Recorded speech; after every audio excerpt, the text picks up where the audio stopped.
Prabu Siliwangi, pendiri Kerajaan Sunda Pajajaran. Pada zaman dahulu kala di tanah Jawa Barat terdapat dua kerajaan besar yang saling bersaing, yaitu Kerajaan Sunda dan Kerajaan Galuh. Kedua kerajaan ini berasal dari keturunan Kerajaan Tarumanegara yang runtuh pada abad ke-7 Masehi. Kerajaan Sunda berpusat di Pakuan, sekarang Bogor, sedangkan Kerajaan Galuh berpusat di Kawali, sekarang Ciamis.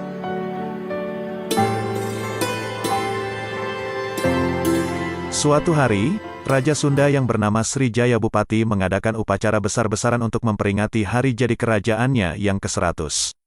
Ia mengundang semua raja dan bangsawan dari kerajaan-kerajaan tetangga, termasuk Raja Galuh yang bernama Rahyang Niskala Wastu Kancana.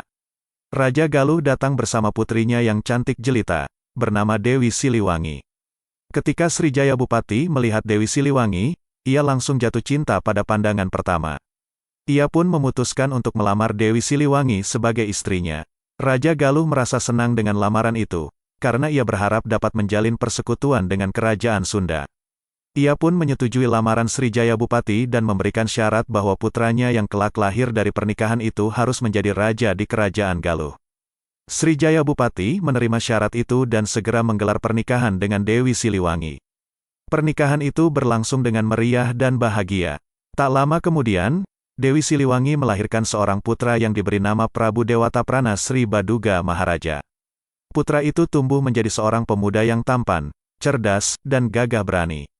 Ketika Prabu Dewataprana beranjak dewasa, ia pun dinobatkan sebagai Raja Galuh menggantikan ayahandanya yang telah wafat.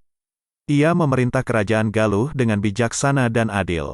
Ia juga memperluas wilayah kekuasaannya dengan menaklukkan kerajaan-kerajaan kecil di sekitarnya. Ia dikenal dengan julukan Prabu Siliwangi, yang berarti raja yang berwibawa dan bercahaya.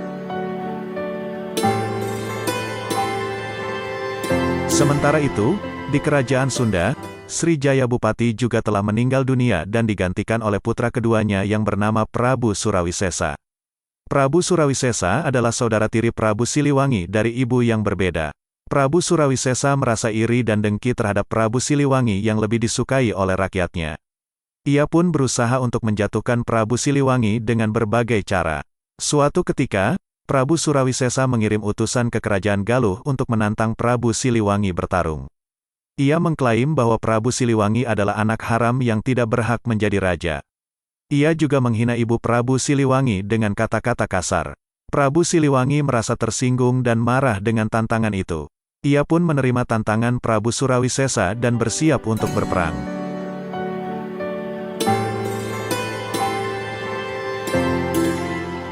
Perang antara Kerajaan Sunda dan Kerajaan Galuh pun terjadi. Perang itu sengit dan berdarah.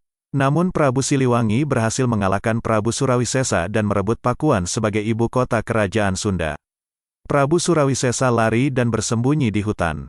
Prabu Siliwangi kemudian menyatukan Kerajaan Sunda dan Kerajaan Galuh menjadi satu kerajaan yang disebut Kerajaan Sunda Pajajaran. Ia memilih Pakuan sebagai pusat pemerintahannya. Dengan demikian, Prabu Siliwangi menjadi raja pertama Kerajaan Sunda Pajajaran. Dia memerintah kerajaan dengan aman dan makmur. Ia juga membangun berbagai prasasti dan candi sebagai peninggalan sejarah. Dia dihormati dan dicintai oleh rakyatnya.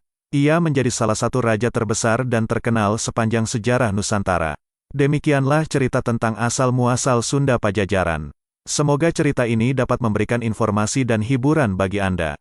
Segala kebenaran cerita tentu kita kembalikan kepada Tuhan Sang Penguasa Alam Semesta.